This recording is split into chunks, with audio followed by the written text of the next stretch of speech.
Welcome everybody to the Richmond Parking Advisory Committee, Monday, June 17th, 2024 at 5 p.m. We're here at the town center. And let's begin. Just checking to see. So you all, there's nobody waiting to get in, right?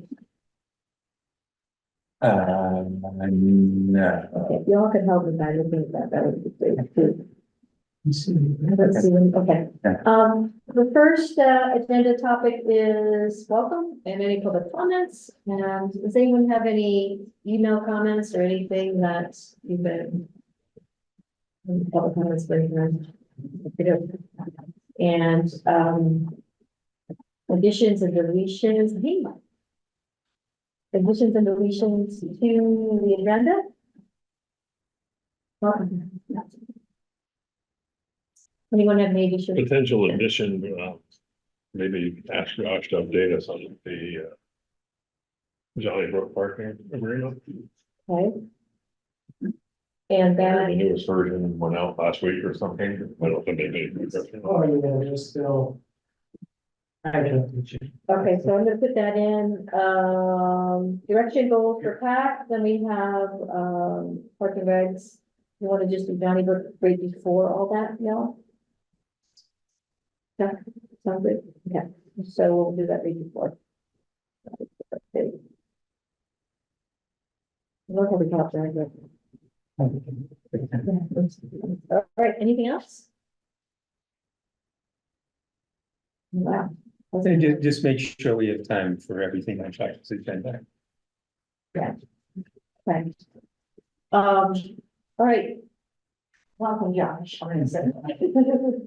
We appreciate you being here. To warm up our conversation, do you want to do the checkerboard bridge parking lot at Johnny Brook? Can you give me updates on that? Sure, yeah, so.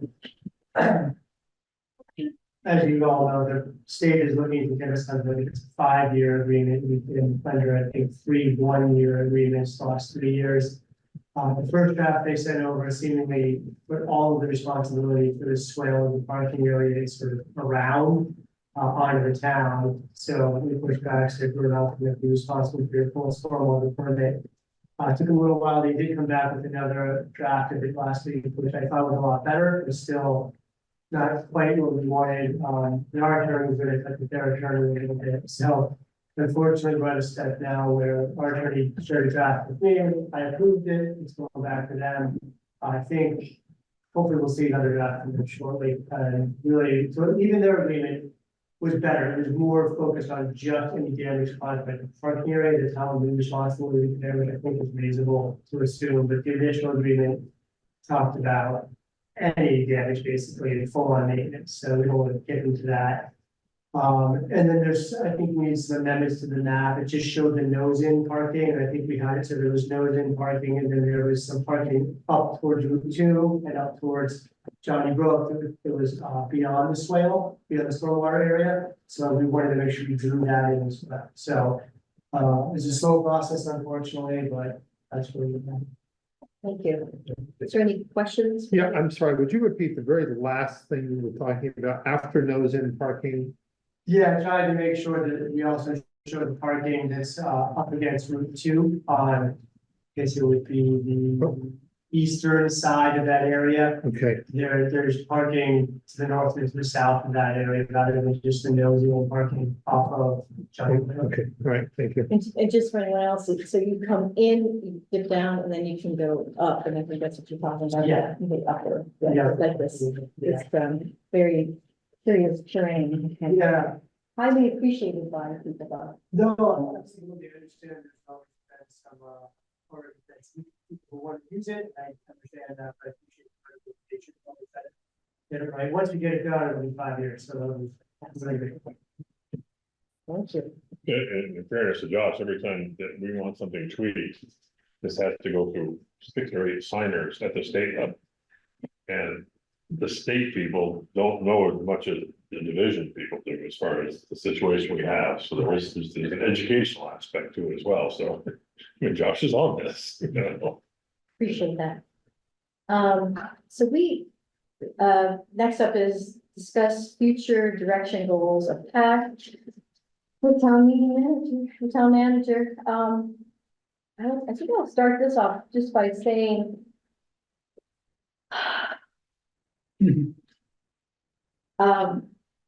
When we were all brought together in 2020, it was hit these hot spots in town. And we did hit the hot spots, modified and changed and helped negotiate and communicate with a lot of people.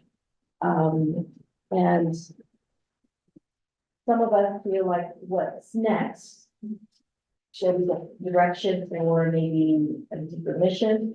Some feel like, well, because we run the course, this is a better, should be molded into one of the already present communities, whatever that might be, whether there be trails, recreation, or planning, perhaps. I know all those departments better. Or should we, or are we done? That's kind of what we've been talking about, and honestly, there's, personally, I just don't want to create more bureaucracy and, us getting together, and we are moving some things and watching some things, and so I'll definitely stick around for this summer, I'm sure, to see how things are playing out. But sort of going like, there's 5 of us, we meet, we have meeting minutes, and we get a couple of things, does anyone else have? Well, I like what Chuck said last time, when he used the phrase groundhog day. Here we are again. Yeah, that, for the last several meetings, we've been kind of updating updates of the same topics. And that doesn't mean that nothing at all has been done. I'm just saying that it has caused us to question our direction at this point, how vital we are at this point. One thing that I might mention that maybe as a practical matter, one option is that we don't disband, but we meet only every maybe couple months or so until it seems clear that there's something to get ramped up for. But we'll talk about that. Anyone else have? John, you had The only thing I would say is that if the idea was that we would disband and kind of somehow fade into some of the other missions, that it would be a way of getting parking as a consideration in recreation, parking as a consideration in trails. Mhm. But I mean, it might not be the same people, but. I guess, my concern with doing away with us as a committee, and I'm not saying we shouldn't, is that I think we have a certain amount of control over the access to places that if that wasn't our number one focus, would probably get overused, and we see it already with some of the places that we have big parking areas, and the riverbanks are all eroding and all that kind of stuff. By the same token, I usually make the agendas up every week, and it not taking a lot of creativity these days to say, move this to this and same thing. So we're either looking for more responsibility, I thought. But right now, we really have 4 or 5 issues that we talk about every week, and we tweak, and just not sure it's a good use of everyone's time. Non-Megan, do you have anything to? Been here with us from the beginning also. Yeah, if we were to disband, there might be some things that would need to be taken over by, or would be useful if they were taken over by someone By else. someone else, yes. Yeah, in one other thought I had, from a select board point of view, I really felt like they grabbed a bunch of people and used it like I said, the task force almost. We didn't use the word task force, but I thought, well, wouldn't that be a great thing to do for like the select board outreach? So go, okay, I keep hearing this thing about, I don't know, the speeding on this corner. Can we just grab a bunch of people together to go look at that and report back to us or whatever like that? So I feel like in some ways, we were a task force to sort of like solve these little two issues, and then we moved on to Dugway, which, also was something that we all thought, who's gonna be Dugway? It's been like so part of decades of issues that, I was really happy to take it over. It wasn't insurmountable. So that's where we are. And that's where, and maybe ultimately this is a conversation with the select boards, but you are our gatekeeper for the select board, and you understand all, also, not to say they don't, but everyone, you understand the workings of the business of this town. We're asking for a friend. Don't tell them. No, sure, so I can, so here's the other one about. The mention is five, started. So it's terrible. That well was after the start of the pandemic, wasn't it? And so, 2020. Well, it's December 2020, so Yeah. 1, 2, 3, 4. Yeah, so it's 4 years. Probably feels like five, Yeah, right? it's the fourth, Yeah. something we'll call I understand, you started out with a fairly sort of narrow focus and have expanded, and you guys have done a great job. I can hardly know how many parking spaces you've added, but it's been quite a lot, it's different pieces come up. So I get you probably feeling a bit fatigued at this point, and kind of like, okay, if we're not gonna be really useful, should we meet all the time or even at all? I kind of like the idea of, kind of going down to once every 2 months and sort of seeing how things go, because I guess I could see last summer was a weird summer with the flooding. There wasn't a lot of demand for river access. So I don't know if that can actually change this summer, with Dugway and off the road. And I'm kind of curious to see how that goes, and then what, if any, changes might need to get made to that. And this committee kind of knows that the best. So, but again, we may not be able to react in the middle of July, but in September, it might be able to look back, okay, well, I think it'll go well. And I think it's pretty well positioned to provide that input. And you talk about other committees, it might be interesting to maybe do some outreach to Trails Committee or Recreation to say, well, what have you guys been seeing? I really haven't heard much. I mean, since you've been formed and working. Before that, there was, lots of concern on the road, Dugway Road, that's sort of subsided a bit. I think you guys have addressed a lot of that. But maybe Trails or maybe Recreation Committee has heard other thoughts or other concerns. Maybe they haven't either. But that might be a way to look at, well, what else is out there that we can focus on.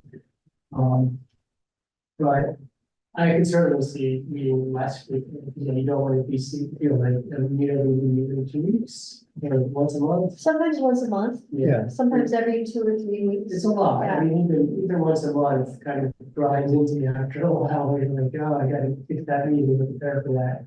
So I'd say if the workload is light, you could really ramp back. And I don't know how it would work to tuck this committee into other committees, unless there was I don't know, a seat on each committee reserved for like parking specialists or something, sort of like, I'm just thinking like Conservation Commission, I don't know, Energy Committee Forest, right? There's a seat for somebody from the Conservation Commission and a seat for somebody from Trails. So that has to be a member of one of those committees. But it would be different if you disbanded. Like, how do you don't really have a committee to have a seat in another committee? So a conversation with them might be more helpful. They might think they're all set, or they might have ideas.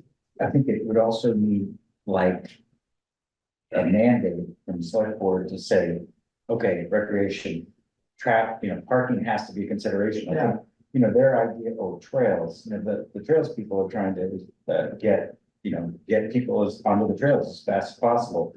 And the parking implications don't really enter into it.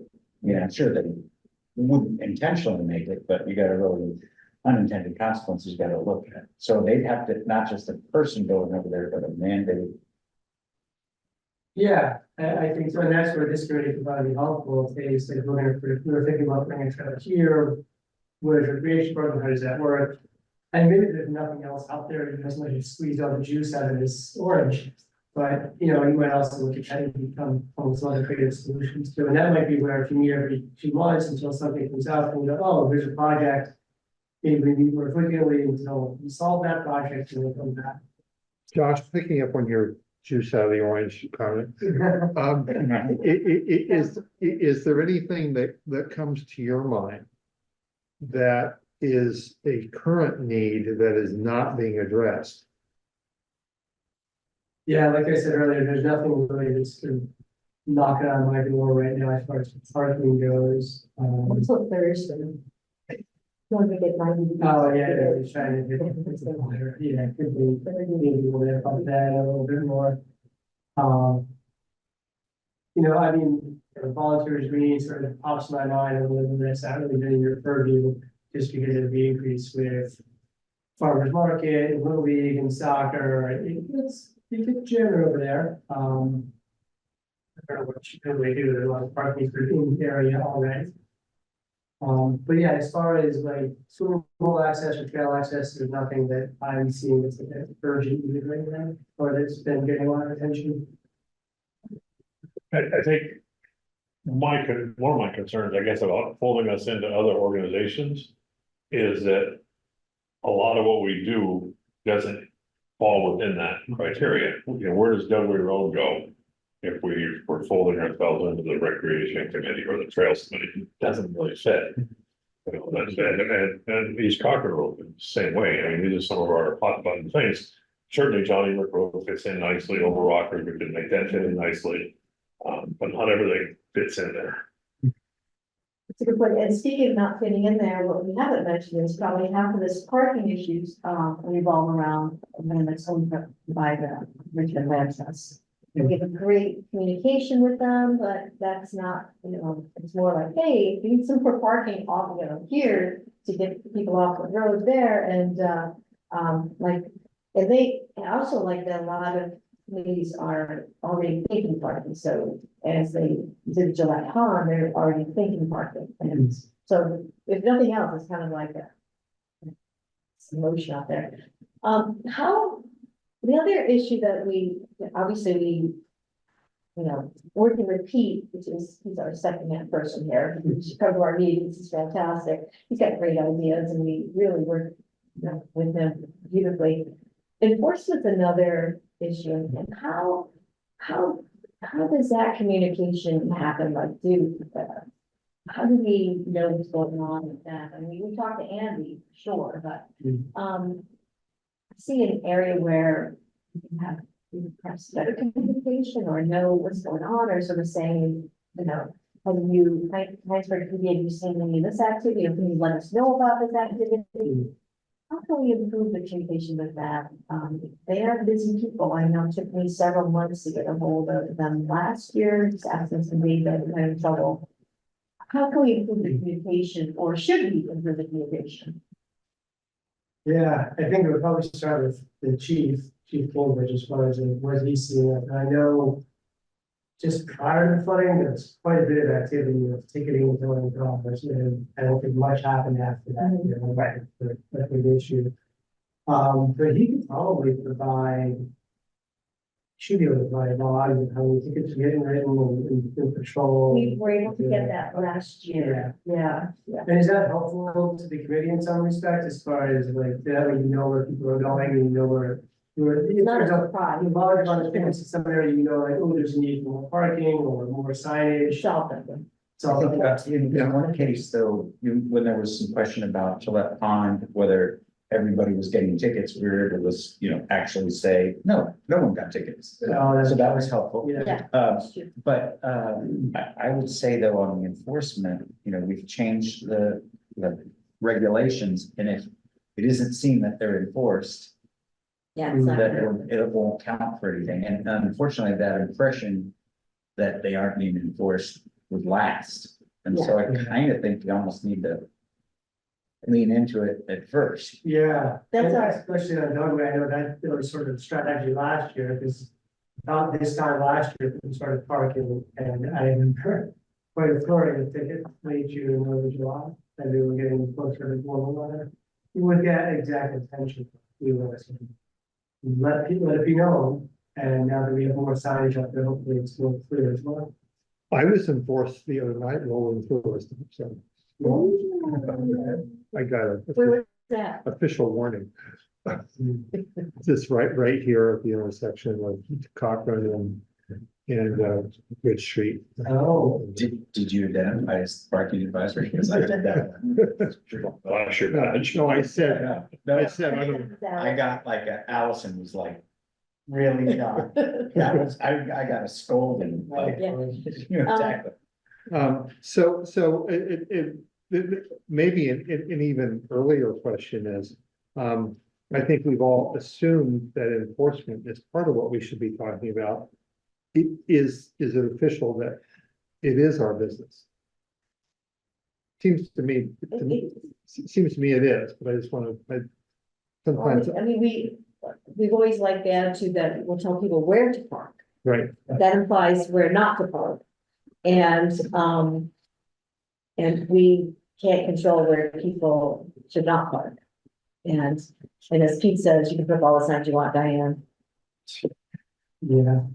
I guess. He's a believer in the rope, so he said that. Yeah, that's- People have a visual barrier. It seems to, most people, we care often, is most people want to do the right thing. And, but when one person parks, you think, oh, well, they're parked. I think that's.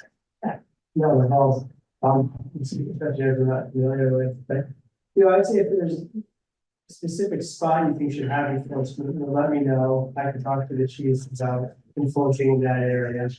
And if there's data that you want to have back, again, if let me know, probably what would be, I don't have the data, but he can get it back. I know sometimes he's not always extremely fast getting that back, because he is juggling a lot, but hopefully that's what he comes to. I think to state the obvious, we're all waiting to see if and how the new signage is going to makes a difference, and especially with the speed bump on Cochran, I think that's going to be hopefully less of a concern, an immediate concern, and maybe that will shift resources a bit for stuff like.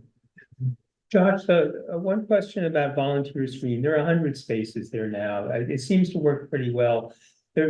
Members of this committee have this recollection that that's not our area, but I'm the one that doesn't remember that. Is that? No, I think that's why I sort of brought it up a little sheepishly, because I think that you guys have been focused on other less established areas. And volunteer screening, I mean, I don't know what people would do there unless we move the rocks over and let park to the right hand side, which I understand would cause a large debate. Yes. Other than that, I think we've got as much parking as we can at most. So yeah, I don't really have to focus on that. I just know that it has been getting crowded. And there's a lot of space, but It could be an area, but everything's fine now, so. I mean, yeah, I think as the Fridays gets to be a bit busy at times, but yeah, I wouldn't spend a lot of time with this. Okay. Yeah, The paving and the line, that's definitely huge, really. a lot less pinch points and the signage in the look on the right hand side. Yeah, And before people just park on the right side, you have like one thing, it was 20 minutes to get to the farm baseball field sometimes. Well, maybe 10, but longer than 2. It also makes you feel safer. anything. So I think I heard from you. I'd sure like you to stick around a little longer and maybe less frequently and maybe pop onto some of these other committees and see what's going on. Yeah, I think, and I don't think you have to be the committee all the time, maybe just when you drop in where the meetings gets on the agenda, hey, what parking issues are you seeing? Keep us in mind if there's an issue, come to us to help you figure it out. I think the other thing is, since these are appointments, if it comes to, people who have a point of view or an area that has, an issue to serve on this, it would help us kind of.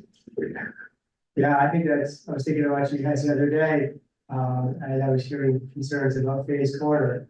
And I was thinking back to what this committee was for, and there was most people who lived in the neighborhood and said, something's gotta be done. And we all stepped up and did that, so I think maybe we could apply a similar thing to some of the other traffic calming issues in town. Is that? Yeah, that's one. Yeah, and I think you're right, going forward, if all of a sudden there's another spot in town that needs addressing with parking, if there's some people who live in that neighborhood. I'm sure that's very helpful, because they're motivated and they know sort of the local customs in that section. One of the reasons why we have time to thank you Yeah. very much is because they're well-meaning people here. We have no expertise when it comes to how to do certain things. And when we had Kara on here, she had past experience. And Matt has some past experience also, but when it comes to like putting in changes and the regulations, like we really, our eyes glaze over sometimes. So I'll just state for the record, my own thought is that my desire is that we not disband, but we meet not more than once a month for now. Or else maybe we even set up our next meeting for August, and then we'll have 6 weeks of history to see how the new signage is going to overlay that. So, but that's my own view, is to not disband.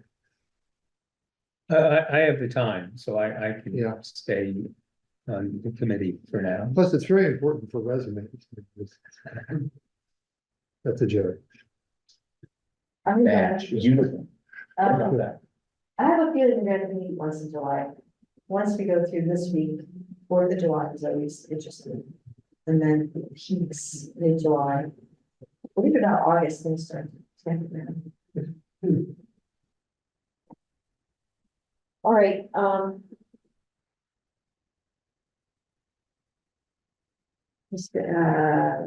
where are we, guys? Review, anything else for Josh? Oh, before we move on to the tax roll and assessing the zoning regulations, Yeah, discuss, is there anything else we want to talk with Josh about our roles? Well, actually, I guess one other thing that, just to add to that, and I thought of at the beginning, and now I should call it is, even if it's not a new area, just, like having Chuck involved in the updated permit for the park and which we can help us, like, hey, where were we at, what are we thinking? Or like I talked about with Dugway Road, I think Pete was out, we go with you again, looking at the road shop, as far as where did the signs go? But I think even just having that assistance is really helpful to me and town staff, and kind of help us make sure we're doing it the way you intended. And kind of relying on you for that guidance is very helpful as well. Again, it doesn't require you need every 2 weeks, but just be able to reach out, hey, can someone help us out, make sure we follow the right path. And do it.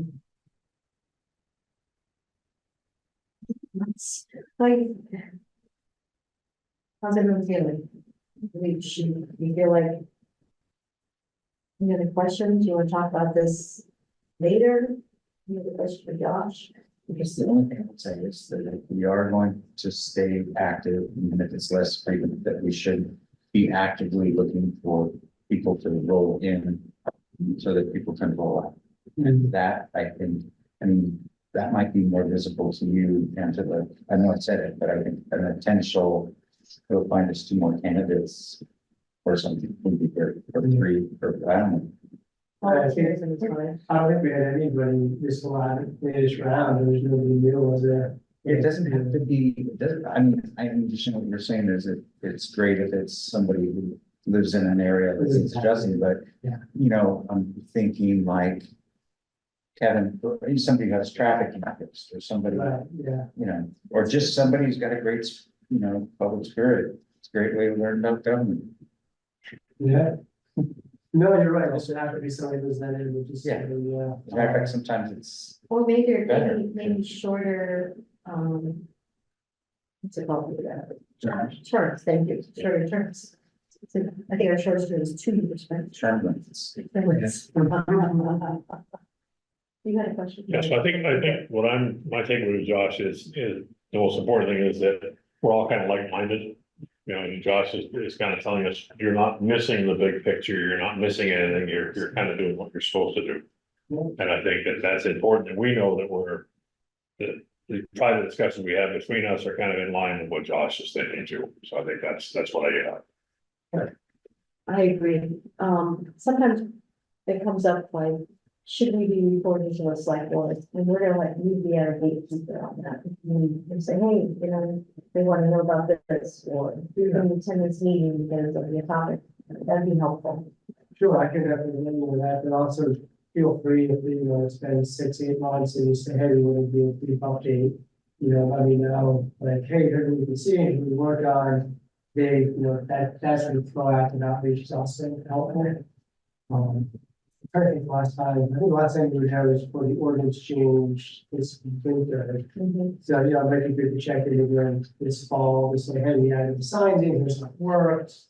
You know, parking number 2 change, just how that went. We can end season. Yeah, I think that might be a good time. Yeah. It doesn't matter, again, it could be 5 minutes, short presentation, even just a conversation. Okay, That you don't have to bring it back on, I don't think.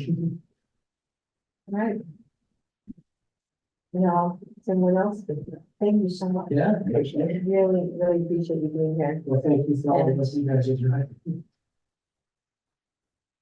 No, if I can interrupt. You go right ahead. So that was having written the agenda, discuss PAC role in assessing recreational parking zoning speculations with town manager Josh Arneson. But my intent was that we would just figure out if we had a role and what it might be, and then when Josh has to leave in 12 minutes, then we could get into some nitty gritty with Tyler. Okay, And if I could, go for it. that I had had a conversation with Tyler in regards to possible shoulder parking on West White Hill, and the existing regulations perhaps were written with not a focus on recreational parking and were problematic. And Matt's provided some information since then that was said that maybe one could get shoulder parking in there. But if the committee was to come to a roadblock with the zoning, or that decided that the zoning was not ideal, and came to that conclusion, which we haven't yet, what possibly might we do? Might we go to the select board and say, we think some changes might be beneficial to the town? Would we go to the planning commission? Would we talk to you? What might we do, if anything? Yeah, I would start with Keith or Warren and Virginia, part of the planning commission, Keith and staff, and Virginia as the chair of the planning commission. So if you have suggested changes, I think it starts with those two to say, this is what we'd like to do. And then, you know, if they agree, probably go to the planning commission, see what that commission thinks about those changes. And really the way that it works procedurally is the planning and zoning commission sort of takes that up, does their public outreach, has a proposed rewrite, goes through a public hearing, gets that approved by their commission, and then it goes to the select board. And then the board hears it, does another public hearing, but a lot of that groundwork is done by the planning commission. You know, that said, sometimes if you go to Keith in Virginia, they might say, well, hey, let's run it by the select board just to sort of see what they think, because, you know, the board's like, absolutely not, we'll leave entertain that, and then you might want to go back to the drawing board. But sometimes it's good for a quick check-in. But it's not necessarily the process really is planning to. Okay, and I imagined it would be easier for us if we would just to say, this is a problem, we don't know how to fix it. But I guess we could have that conversation with Keith and. So if you're saying you don't know what the proper. That actually writing the wording of the. Oh, yeah, no, I think Yeah. that Keith and Virginia would help with the word. If Yeah. you say, hey, we want to be able to expand the road right away in the floodway to include parking, how do we do that? Yeah, Then they can do the research to see is that legal allowed, if so, how do we figure that out? Okay. What wording is, I don't think we need to draft it. okay. Yeah, sorry, thank you, misunderstanding. That I think answered my questions. Yeah, yeah, Keith is the starting point. yeah, Keith and Virginia on the. Virginia, yes. I think we should probably. One or two of us should go to the meeting, we would All ask that question, I would ask it. I just ask them. I just have a phone call or email. Yeah, and then we haven't gotten to that point. Yeah, Mhm. yeah. Sounds great, thank you. Yeah. Those are things we can do. Yeah, no, That's perfect, that's perfect. I'm happy to help, I mean, you're, give me a call anytime. I tried, I was super fast, get that, but I tried to. All right. All good? I'm happy to make them. Good. So I think over to Tyler. I'm just saying, yeah, over to Tyler, you can stick around if you want. Well, Okay. I guess. All right. So, John, you wanna take this? and so I had had a conversation with Tyler about the West White Hill shoulder parking about 2.5 weeks ago. And as I understand from our meeting back in March, and that it's a conditional use. And that as I was going through it, a conditional use needs a site plan, and then the site plan started talking about parking relating to buildings and screening. And then I was trying to think, how could you do that on a road if you needed to have it screened? And I was gathering from Tyler that maybe you couldn't. And maybe you have to have a parking that's you drive into, which perhaps wouldn't always be what you want. I don't remember a conversation with the police where they were talking about it's good to be able to see the parked cars from their point of view, from a crime point of view. And then Matt, you had a conversation, a exchange with David Sunshine, where he was answering not as the head of the development review board, but offering his opinion. Right, his private citizen opinion. Yes. And I'll just, what David indicated to me is he didn't see the current language as regarding screening. If we were focused on screening, he didn't see the current language as an automatic bar. It was his view that one of the people that they'd want to be hearing from was the landowner. And that the landowner should. So he didn't say yes or no, but he did indicate that the door was shut. So I guess and that brings a thought to mind that we're kind of talking about two different things. We put this in the category of shoulder parking, but we're really talking also about moving on to someone's private property if they're open to it. So this resident, just to bring everybody up, he offered this as a solution, and that's why we're investigating. We didn't approach this person. And we're not even at the point where we would even move forward on it, because the dam and the Jot Pond, and let's see how that plays out for parking. This would be like, well, this past winter or next winter, you know, and there's just a possibility of having roadside additional parking. Pull off. That would require some fill and some work from our highway department, and also would require some work for plowing. Because not just going through as a phone, they have to go back. Right, they would presumably whatever outdoor stuff they're doing there. And so we're not even at the point of like, we should do this. We're not there at all. But we're going like, well, this is brought up, what would be the steps, and this seems to take many months to do things, so we're trying to like be proactive in time. John? I have a question about precedent, like, is there any place where a landowner has let his land be used, and at what point would we have, I know that this is ahead of ourselves, but would we have to involve the town attorney, like for liability? I mean, what would be, I know that's another process, but I'm just curious, is it, all I'm looking for is that a workable process for? So there was a landowner who was, I think, end of John Dutch, who was letting his private land be used for the trails up there.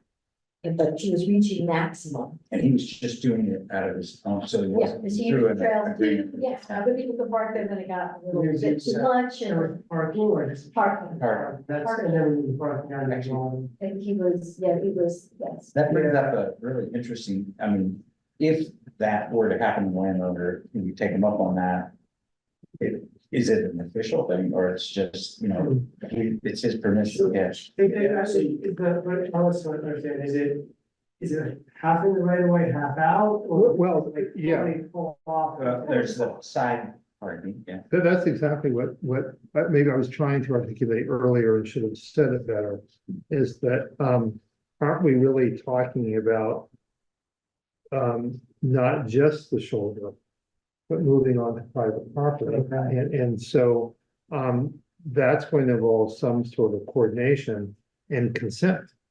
What if a private landowner says, yes, I'm happy to let you guys have a 20-foot by 10-foot section. But Pete says, or Tyler, somebody says, we don't like that for various reasons. Chuck, you look like you're getting ready to say something. I think the other part we need to be careful about is that if the landowner does that, that's wonderful, but it's gotta become part of their deed. Otherwise, this may be a temporary solution. They sell the house and the new people go, oh, what's that? I don't want that. It's not in the deed. So you're really asking for the owner to take a little more than just Big option. yeah. So I can see a few ways, and then I'll let Tyler weigh on the zoning legalities of it, but.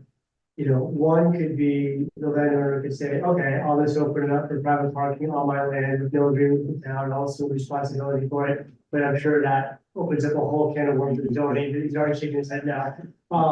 And then these other two options, I don't know, would work either, but like you could have an easement with the town that, doesn't have to be permanent, could be temporary easement. That, okay, the town has access to this many parking spaces, and we assume liability, and it's close up to the road, and then the owner is insulated from any sort of parking liability issues, and it can be terminated, when they sell the property, whatever the development. But again, he's already exploded, so I don't know that that's applicable in our current zoning. And so I think I'll say one more thing, and I'm gonna go next door. So just keep in mind that Tyler's role here is to interpret zoning regulations as they are written, and I think you understand that. So he might give you a bunch of no's. And that's when you gotta go to Keith and to Virginia to say, okay, we got these no's. Is there a path that we could change the regulations to make this doable? And then if you do that, then you ask Tyler and he says, oh, so right here, you can do that. So that is, just to keep in mind, sometimes there. That is essentially that happens. I'm gonna go to the meeting. Thank you. All. Tyler, I just Thank want you. you to, I don't know if you know everyone, Diane, John, Matt, and Chuck. Yeah, I have listened to a couple of them. Okay. And from a professional capacity. Okay, thank you very much for being here. It's my pleasure. So I think just to back up, and forgive me, perhaps this is my, back on the philosophy that I'm coming through is take a step back and first figure out what is parking, what is it in terms of like a regulating, So parking, and it's not explicit in the regs, you have to kind of dig into this and figure out kind of what it is. Basically, the best answer that I have is it's a dependent use. So what does that mean? It means it's a use that is dependent on another use. It does not exist in and of itself in the regulations. An example of a independent use would be like a house, single family dwelling, that's in the regs in and of itself exists because it's there. Parking, for the sake of parking, doesn't exist. Parking is always associated with use. Be it for single family dwelling, commercial space, or kind of what we're talking about, like volunteer screening, things like that. It's parking associated with a particular use and activity on a specific property. And that's spelled out in sections here. It is recreational use. Yeah, no, so, yeah, all parking areas shall be located on the lot which parking requirement was generated. Unless specific alternatives approved by the DRB in 6.1.6. So what that essentially says right there is that parking generated, which makes permitting parking so tricky, right? Especially parking that is for just parking at large, not parking to go use, volunteers green, or parking to come use the post office, or parking to go eat at Sweet Simone's or any of that. It's just this nebulous idea of parking isn't envisioned at all in our regulations. So that puts me in a spot from when I'm looking at permanent parking. Is I have to tie it to the use. So, which takes me to section 6.1, which is the parking regulations. So what I have to do is look at what uses in the district, right? Have parking. So in this case, like, we're gonna be talking a lot about John Brook. Which is the trail. Yeah, and we've been talking a lot about like, some, some of the other parking in town. Is I have to look at that district and find the use that could get you the parking you're trying to get. So for example, most of the parking is in agricultural residential district, most of this stuff is. So I have to look at the allowed uses of your 3.1, 3.2. And find the use that is close as I can to what it is that you're trying to do, because we can't just have parking. So it's what is the parking for? So I have to sit there and ask you guys that and then figure out, okay, well, what use is the closest use I can find to get you there? So that led me to outdoor recreation facility or park, which is a 3.1.2. But again, as you read in 3.1.6, the parking is supposed to be on a particular lot. On a particular lot that's located. It's not just supposed to be at large. The reason for that is like, is particular uses own trip end, but depending on how many trip ends you generate, could require a traffic study or a whole host of other things associated with that. So what I kind of did, the most recent example of this for the Richmond interest was parking on 1901 Cochran Road, which is like a big beacon, I believe the name is. And so, How I was able to permit that, is I really stretched the regulations to say this is for outdoor recreation. If somebody wanted to challenge me on that, appeal it, they would have a pretty good chance of winning that, because it wasn't associated with a particular lot, it was just parking at large. So that's where it gets tricky. I'm trying to shoehorn parking in to regulations that do not envision parking for the sake of parking. Tyler, So Overrocker Park it's got to be a park, it's where people go and Yeah. trails. But the beacon, can you access there wasn't anything there that you could. Yeah, expand on? and I am aware of other parking over here that didn't get permitted. That was just built. Which one are we talking about? Well, two that are over here, all over rockers and, those should have been permitted. For our regs. Now, I'm not going down with today and real quick with the parking, I'll say, no, this is not parking. But technically, that should have been permitted. It wasn't, and that was the issue we ran into down Bombardier Meadow, is that there was a decision that said this had to get conditional use review, but they approved it on a temporary basis. The previous zoning administration just kept approving it. And I was going to do one of them until our planning director pointed out that you can't do that, it's actually supposed to be tied to use, which led down the whole, we need to get a permitting thing, and then the other associated problems with the neighbors down there not wanting the parking, and then the land trust ended up withdrawing the application from Warner just because it was too much of a headache. They just went. Good. oh, so if the land trust, which they said that they were interested, and they're putting it on hold because they're busy with the dam, putting in a small parking lot back on Bombardier, possibly some of it would be accessible, some of it would be for drop off. Are you aware of any conflict there of them moving forward with I that? mean, you'd have to go through conditional use review, it'd be the same exercise, but we would have to permit it, and I would again go through the same exercise. What is this for? Because Bombardier Meadow itself is, what is it? Is it a park? Is it what is it? Is it just to facilitate access to something? Because again, I have to be able to take it and assign and determine how many spaces you're required to have. Because inside the parking, there are minimums depending on the use that you're supposed to have. So you can't just have, oh, I want to have, for example, you can't have, say, I want to have a restaurant and have 2 parking spaces. There's a specific table requirement for the number of spaces based on the total amount of square footage you use.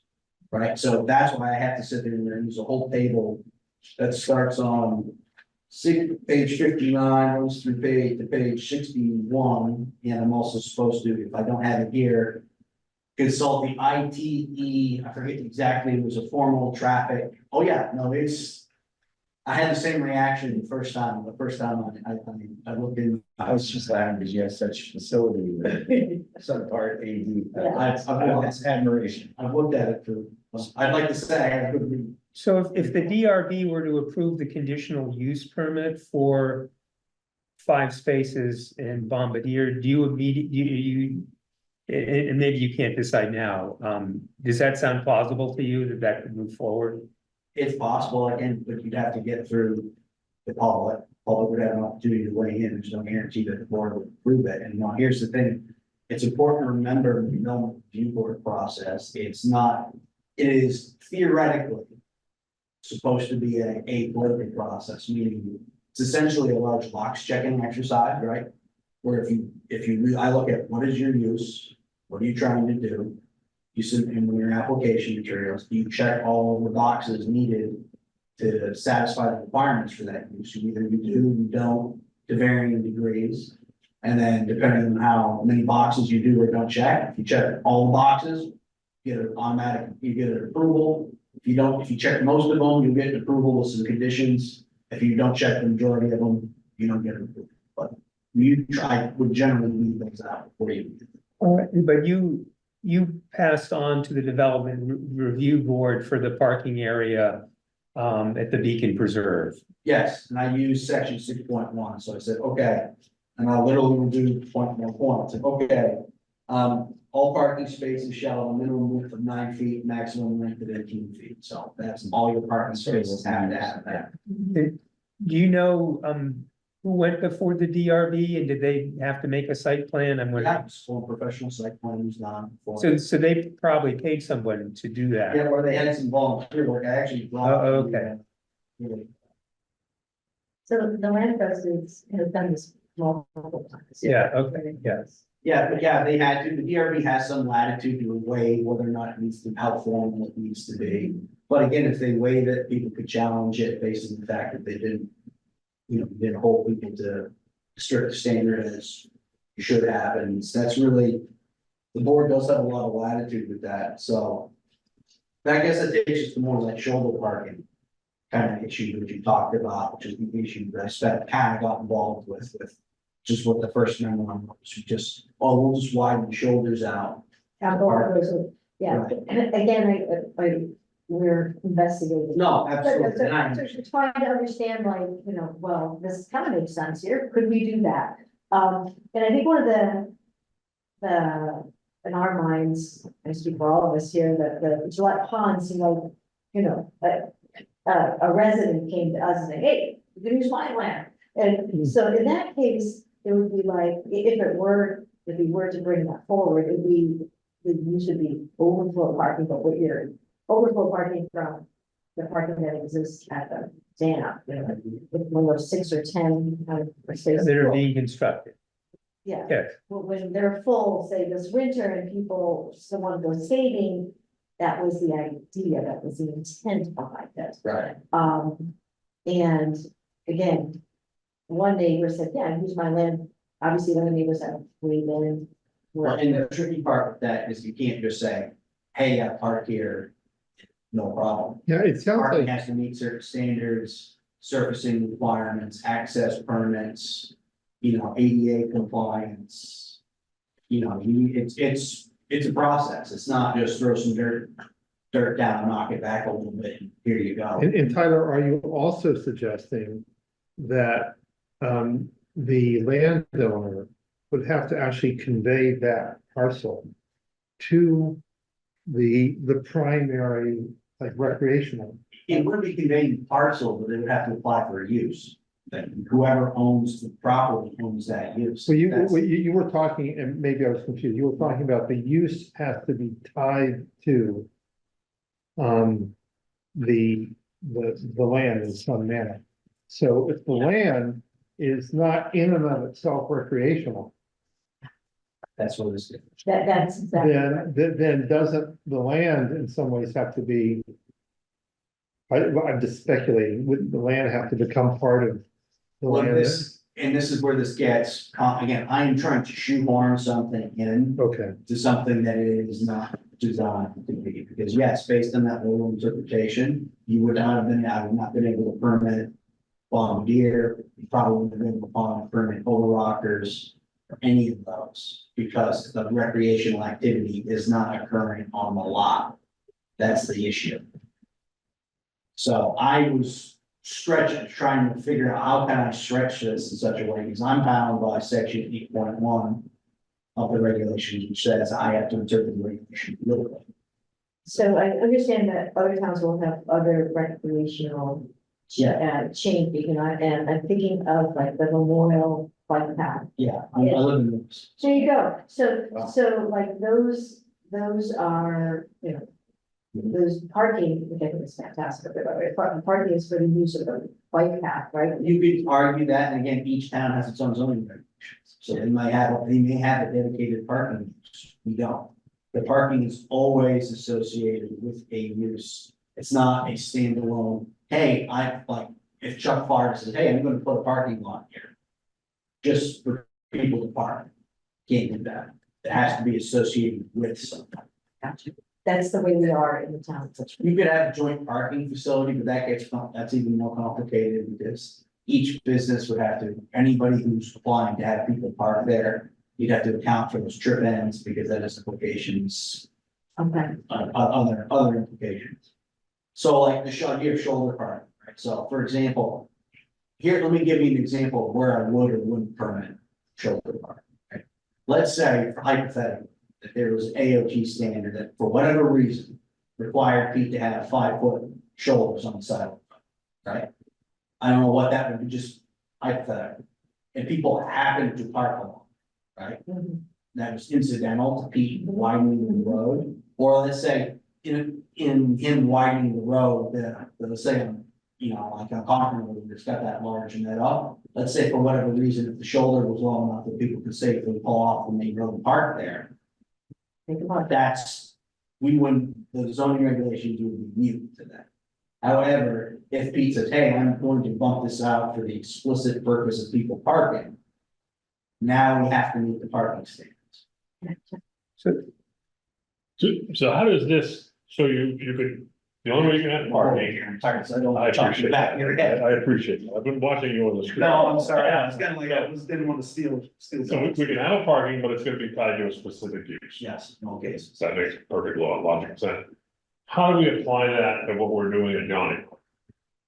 That's where, that's kind of one of the reasons it prompted me to just come in here. It can't be just you get the state says, yeah, you can park here and you can park here. Because to my knowledge, those lots have never been established, and that was kind of what came up. There was no actual application by anybody. People just did it, Right, which is fine. And again, I'm not showing up there tomorrow, you know. but if people Putting- did, but if people just did it and Pete's been mowing, so people could just do it, then.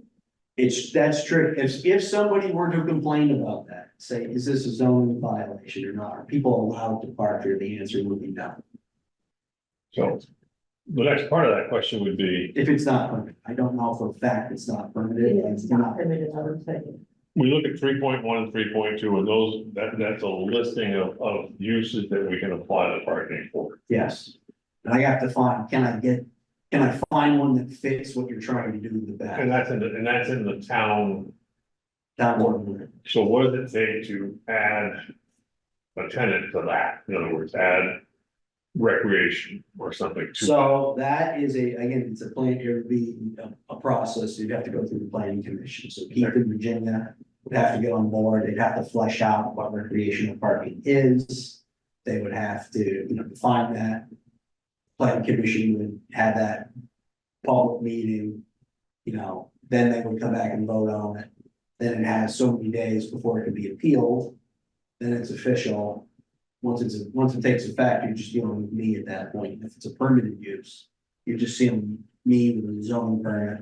If it's conditional use, you're probably more than likely to be talking site plan review, whether or not review one.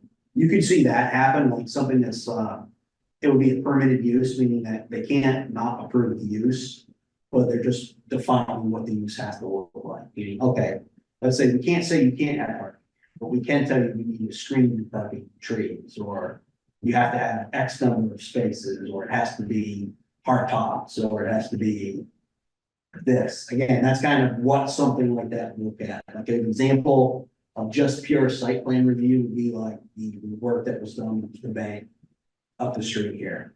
So we weren't looking at the use of the bank, we're looking at, they were doing a bunch of changes to the site plan, and the board said, yes, you can do this, no, you can't. There's certain standards, we don't want the parking up there, and all that sort of stuff. So that's kind of how that works. So Pete just couldn't just throw gravel down for the sake of throwing gravel down, and then people pull over the park, because again, it has dimensional standards, needs to meet. And that's zoning regs. I don't know what about transportation regs or AOT stuff, that anything else that Pete would have to comply with. But So, just to, and we're sort of at the end of the time we officially set aside. At West White Hill, back in March, you were saying that you could see that going forward, and we have some landowner questions now. If the DRB approved the conditional use, and then we're hearing the opinion that in 5.5.3, it says the DRB may impose conditions, which then is signifying that they could say, we don't need screening because it says may. Does that sound? it's the board's call, they can require Okay. screening, they can opt to not. Okay, So 6.1 is really dealing with like all the parking stuff. yeah, So, and again, we will look at 5, so it was conditional use review, is subject to section 5.6 and 5.5. So both, it's got site plan review and conditional use review wrapped into one thing. So, and there is a waiver, there are certain things that the board can waive. For example, let me see, one thing it couldn't do would be all parking spaces. Now, this is another tricky part. All parking spaces shall meet the setback standards for the district in which it is located. Except when you're parking in driveways for the ag-res and other stuff like that. So you couldn't have it right on the road. It has to be set back from the road. It has to meet the setbacks, which 3.1. It's a little snapshot of what I do. Very cool though. I want to flip. So front yard setbacks 30 feet from the front lot line. For accessory uses, which I would kind of call this, probably 10 feet from each side, And again, that would be dependent on where it is in the district. So there are waivers in here. For example, it's a little misleading. If you read 6.1.6 P, says the DRB may waive some or all parking requirements, which sounds like, oh, you can waive the setbacks, you can waive this. You go on to actually read the conditions. What they're talking about here is waiving the number of spaces that you need, not the actual dimensional standards. For example, the board couldn't approve 4-foot wide parking spaces, right? Or something like that. They have the ability to waive the number of spaces that's required because for 1901, the best use that I could find for what we were doing was like a passive park, and it required, I forget, like 125 spaces per however many square feet, and we waived it down to what they actually wanted to do. Now, they couldn't waive the dimensional standards, right? But they could say how many that you had. Okay, you need to have 50, well, you can have 10 based on X, Y, or Z. It's up to you to request that. They don't have to give you that, but it's up to you to request it. and I don't know when we need to call this, but from what I'm hearing from Tyler, it perhaps the town should, and maybe we're not prepared to go there tonight, should consider strict zoning rules that are designed for recreational rather than trying to shoehorn it in to some other use that is already existing in the zoning. I mean, you could have a recreational parking use, you could have parking as a standalone use. You could make some carve out, and there's a lot of things you can do, but it's not just as simple as like, and again, not to, throw monkey wrenches in what you're doing, but yeah, that work done in Johnny Brook before that actually opens up, that probably should be heard. And that would either be on the town or whoever owns that property to apply for that, or if it's the state, we can apply on their behalf, we just have to have whoever the property owner is sign off on it. So then we need the state to sign off. Because might be landscaping requirements, there might be other things. John's just working with them. Yeah. So I should probably talk, I didn't want to interrupt Josh, but I was Yeah, probably gonna say that we should probably talk. about I that. think we should talk, okay, yeah, yeah. You need to get a permit from. Checkerboard.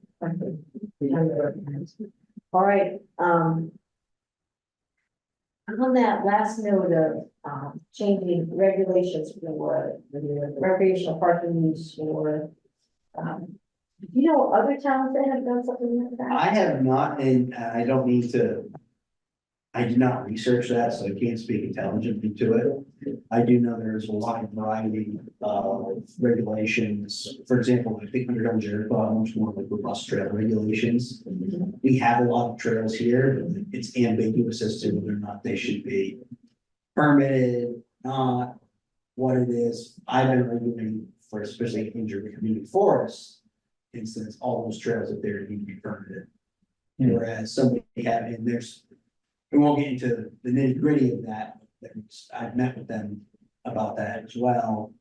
You know, so there's one of these things, there's lots of things that kind of happen that. You know, that just happen and they aren't problems and nobody complains to me about them, so I don't really.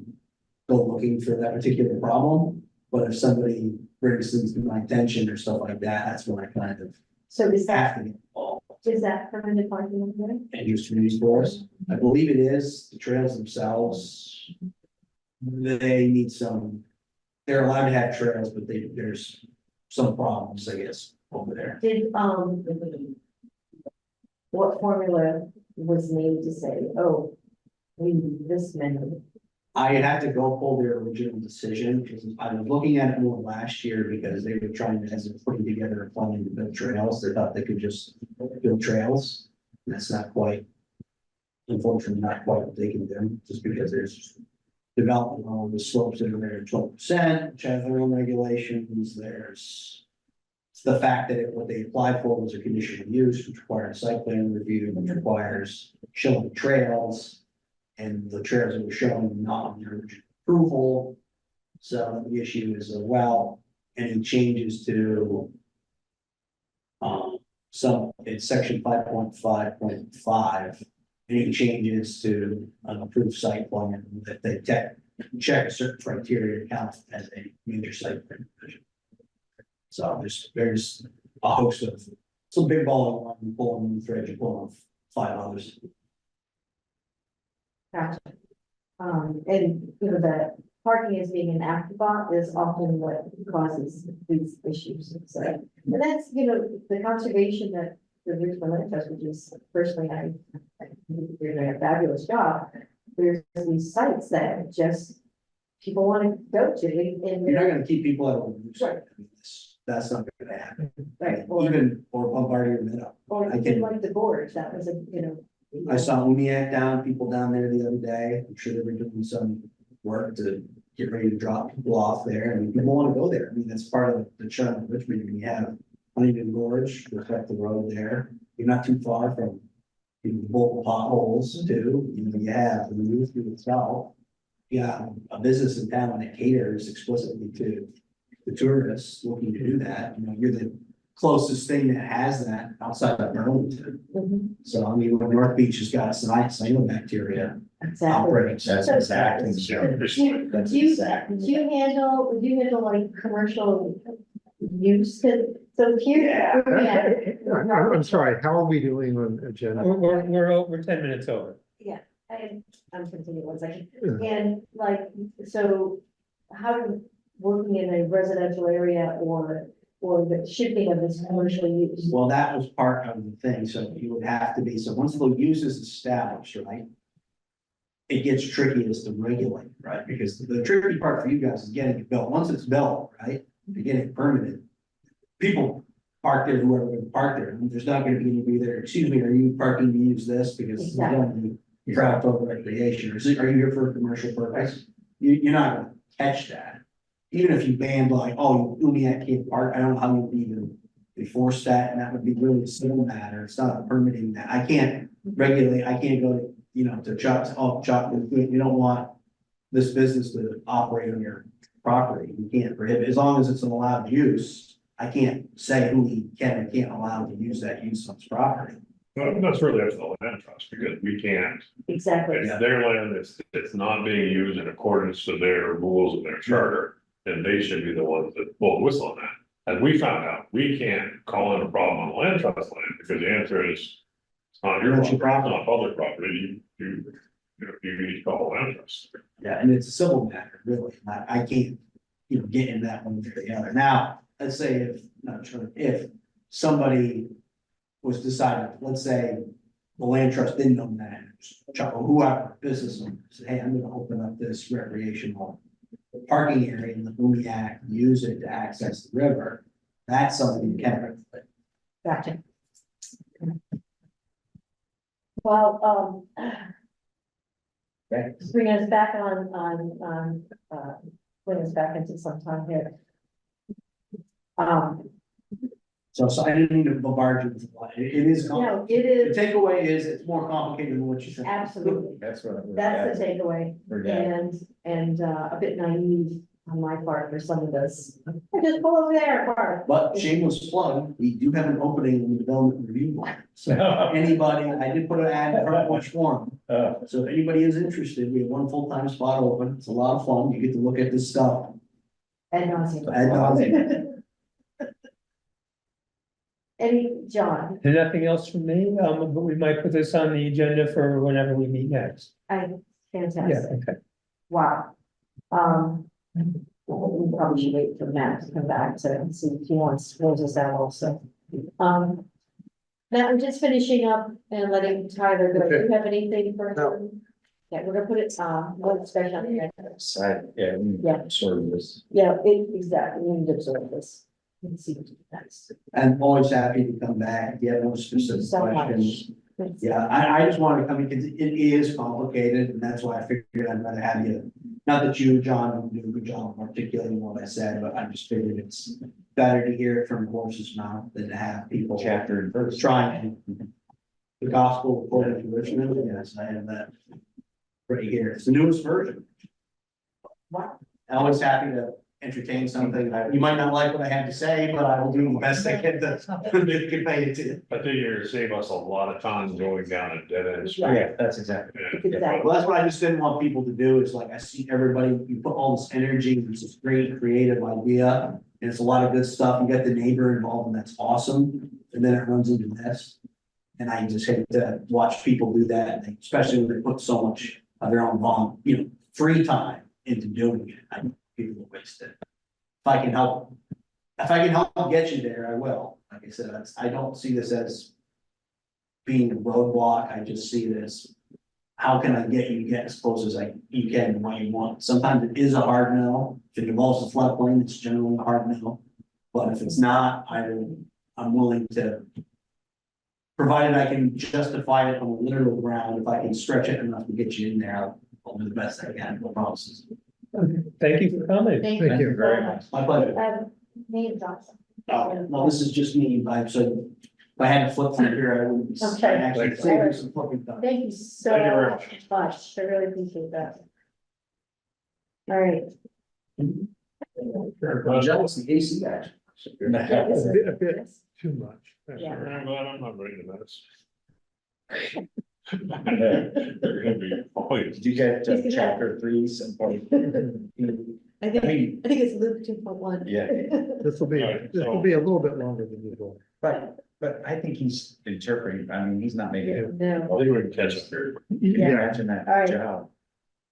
All right, should we move on to East Cochran Road, 614? It's the time. Chuck was gonna, find out, about moving the signs. We didn't get very far because Diane got on the phone. I can knock off a little bit of the next two, I think. Great. I spent a little bit of time with Pete with time last week. It wasn't planned. I had another project I was dealing with him and he said, hey, well, I guess we'll just go for a ride. So we did pinpoint all the signs we want on the Dugway Road. He agreed with all of them, added a couple. We ended up one sign, holding it back to see where it's gonna be needed. So we get them out there this week. I hope with this hot spell, we get them out there earlier in this week. How many additions was it? So it's 12 total signs. It's 4 new posts and So signs. just to be clear, we're doing Dugway now. Yeah, I'm sorry. No, I just want to make sure I'm, I'm trying. Yeah, okay. So I was segueing this poorly into, while doing that, we talked about these Cochran Road about moving signs and all down there. And the general feeling I got from Pete, and Diane jumped in on the phone with us. Was he didn't think gaining 20 feet or so when the signs around was gonna make a big difference. But I think we can have a conversation with him a little more forcefully. We think that's worth following up on. I think at the same time, he was noticing what Tyler and I and Diane noticed. And that is that one parking area that you can't park, that's the entryway to the old Landreth's parking area, has become a drop-off spot. And it would create problems, I think, if you were to have cars parked there, because moving back, I saw the same thing, he did, moving back pulls up there, they almost back into that spot. Engine running, almost Flashers on. pointing to the river, Yeah. and then I don't know where they get there. I don't know either. I saw them drop off today. And I did look at the sign that is there, and the land trust has a sign there that says drop off area only, no parking. Okay. So I looked at that and I thought, oh, okay, so they just want that bump out just to be a drop off. That's a suggestion all along. Right? They don't own the property, it's within the town right of way, assuming. Right, right. You're right. The saying no parking there has allowed it to be a drop off. That's what I have seen it used for. And I have seen other cars, there's 2 parked there today, just up from that, pulled up to the side, and yes. The other topic we discussed and with Diane on the phone with us, was the parking area closer to the Huntington River across from the designated parking area, where it says and no parking. But it's confusing as to whether that ending, what direction the end no parking is coming from. The intent is nobody parks there. Pete's suggestion there was the ropes and posts thing. I suggested we take a no parking sign and we're removing Dugway Road, put it underneath, but he felt that would confuse things even more. So. Okay, all right. Is he gonna put ropes there or no? We didn't have that. He suggested that was a good solution. Okay, all right, are you gonna see him again? I should see him this week. Okay, I'm around, or Yeah. we can, Or I saw you sent an email. I don't need to be involved in it. Somebody else can pick it up. That's fine. okay, So there's room for 3 cars if one were to legally parking there if there weren't ropes and signs there? I'm trying to think without going into the really steep part of the bank. I don't think the share the road sign is prohibiting somebody from parking. From what I saw. So that's, So there's room for. Is there a sense as to how many legal parking spaces there are before it gets steep enough that many people wouldn't want to park there, I guess is my question. I will send you a text on Thursday because I'm sure that will get used. Yeah. I've heard this hot So weather there coming. may be 3 cars or something, I have seen 3 cars there. and there's the ropes for blocking people from parking, No, not that I. because they're far enough away from. Yes. Yeah, and I think actually the fog lines make it a little clearer I think they too. actually have those on the Yeah, river. so they actually can be more on the road than you might otherwise assume. So what we have is a no parking sign. That's not, doesn't coincide with the town ordinance. Which maybe has the plus is that it encourages that space to be open for drop off rather than. Blocking it for some number of hours. That's what I see it as. And then the downside is that there's some spaces in there that. Some well-meaning person has to canoe somewhere else because they can't figure out where to park, even though they could legally park there. I think Pete would be open for more discussion on this. This was kind of a side chat, so Yeah. I just wanted to meet with him and go there and look at it. I think he would be open for that conversation. He confirmed that in his mind, this isn't Chief Cambridge who hasn't got it back to me, that the fog line is now indicating the travel portion of the road. So a lot of that parking has actually gotten easier. Okay. We were thinking you had to be all the way up the pavement. And now it's to the fog line. So I think we've gained something. And John, I'm not disagreeing with you that at least moving that recreational sign would open up something. And if you wanted to, that moving the parking sign, the no parking sign begins here, more towards the Duxbury Road would be in compliance with the ordinance. And could potentially be an indicator that people can park there all day, not be dropped, so. Yes, So we could wait and see what the summer brings. I think that's the. I think that's probably a good, yeah. Probably that would be a good, I mean, I have no, I'm not married to the East Cochran Road plan. And I've got, I'm comfortable with doing the Dugway Road and the Johnny Road, but if you obviously, and somebody else wanted to meet with Pete to discuss those signs, I think that would be a good idea. Okay, I would consider talking to him, but, yeah, I guess it's a disappointment on my part that we had left a section where people could park and now it's confusing if one wanted to park there. And I will say that there are people that have parked there in the competition. Yeah, okay, and we, And I'm not disagreeing with yeah, okay. Same here. Same here. Next topic. So, Browns Court Select Board update.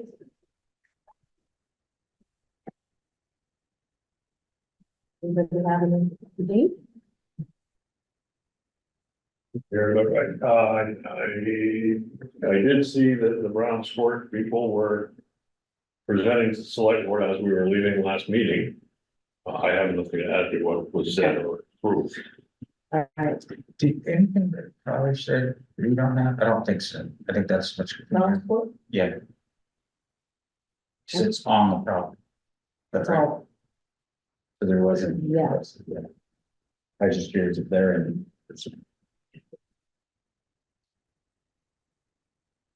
all right. Continue on, any Yeah. other? Who last meeting minutes?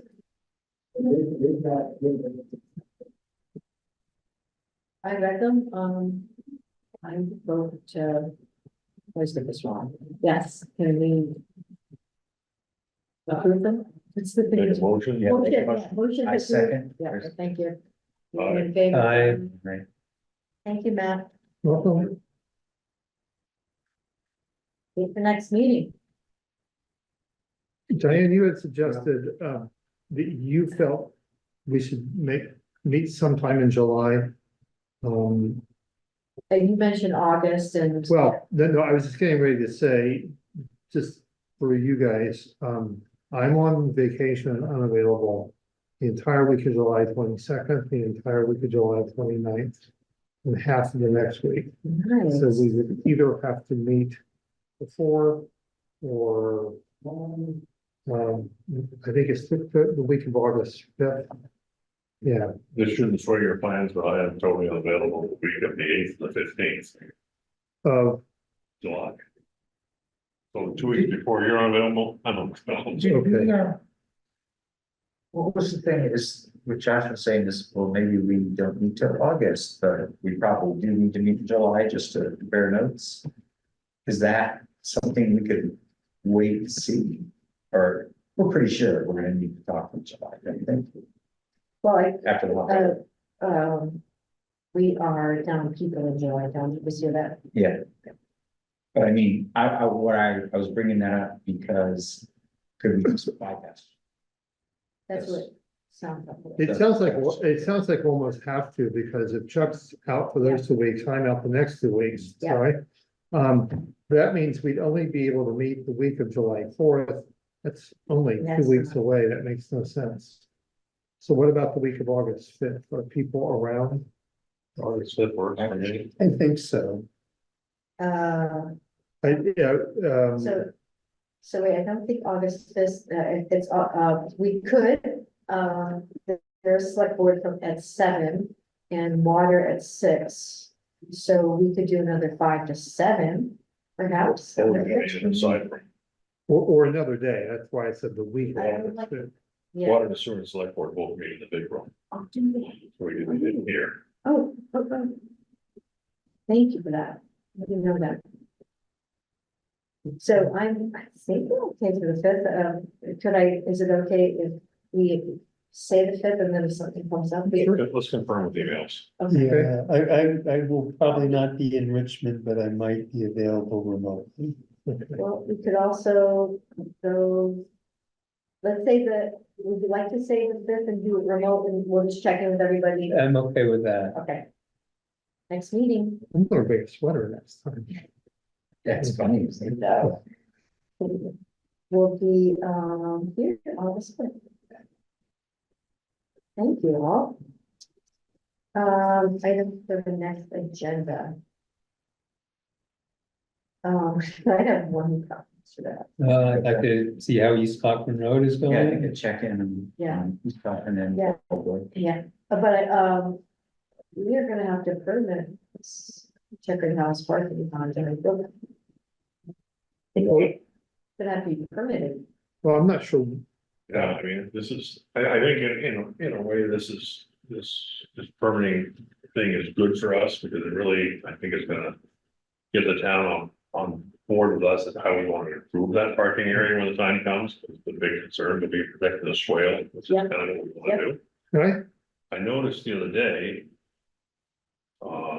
Father's Day, that there must have been 20 cars parked in the Caterpillar parking lot next to Oh, interesting. the kitchen table. Now, I'm assuming that's become the ad hoc parking area now that we're closed out Johnny. I don't know that, but they were bike racks the whole bit. They gave me think, oh, clever. I don't know if there's anything we can do to rush the process. You figure that's with permission or no, not, they're with permission or probably not? On a Sunday. On a Sunday, they probably aren't there. The permitting thing, I think Josh is indulgent about it. I think, every time he goes to the state, he goes through 8 signers. And this time of year, 2 of those signers are on vacation somewhere, so it's taking longer for the turnaround than we would like. Right. But Right. I think that nothing we can do to motivate anybody. It sounded like there was gonna be a discussion between Tyler and Josh about There's still some, permitting. and when this is all, when they're comfortable with it. Yeah. Then it has to go to select board. And then I don't know how we say it, title it as an agenda item, but I think we need to process all that we heard. There's a lot to talk about. So So is it that as an agenda item? That is my question. Yes, I would like to Yeah. process it. It doesn't feel that the zoning regulations ordinance is optimum for recreational parking. Whether it's worth the effort to change them, I don't know, but it doesn't seem optimum. So along with that, so discussion of that and discussion of Josh. Yeah. We should talk about, Yes, should we pop on other committees like you suggested? Should we? Talk to Virginia and Keith. planning commission. How does that work? We would attend their meetings as We'll a cover, spectator like this, or not, if it's a special meeting just between 2 of us, is that okay? This is where it gets tricky if we don't have a chair, because whoever goes to the meeting is expected to represent the views of the committee. And may not necessarily know they're not representing the views of the committee, you know what I mean? yeah, sounds like an agenda item. yeah, it's definitely an agenda item, and it also. Yes. Time? No. Yeah. You don't understand. No, well, we have a rotating chair. Can't hear you. This is Autonomous collective. definitely agenda item for discussing about, conversation with Pete in Virginia, or I think we should go to them, or we should go and just say, hey, this is what we're talking about. One of us should call them, and sort of say, should we come talk to you, or do you want to come talk to us? If going to talk to them would be an agenda item on theirs, and we have the whole planning Well, committee go. Yes, go ahead. I was thinking though, that what we need to do first at the August 5th meeting is to absorb what we've been told tonight. And then make the decision about, are we gonna be speaking with people like Keith in Virginia? Yeah. I don't think we decide now that we're gonna be doing that. That's, Okay. I think we've still gotta work with this. What is our role? Going forward, I think, for now. I didn't really feel like we got an answer other than Keep doing what you're doing. keep going. Well, I think what he said was, there's nothing pressing now. There are no new areas to look in right now. And, I think he felt that we could go move to more like once a month or something, but that's what I got. Or every few months, he actually Yeah. said. Or every few months. He said once a month seems like a lot. And I think this is a good discussion for our next meeting. Mhm. So I'll add that. Yeah.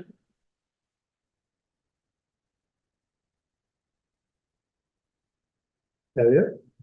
That's it, so 6:32. For a minute, so- Adjourn. Motion to adjourn. I mean, Right. Anyone in favor, say aye. huh? All right. All right. Well, That's cool.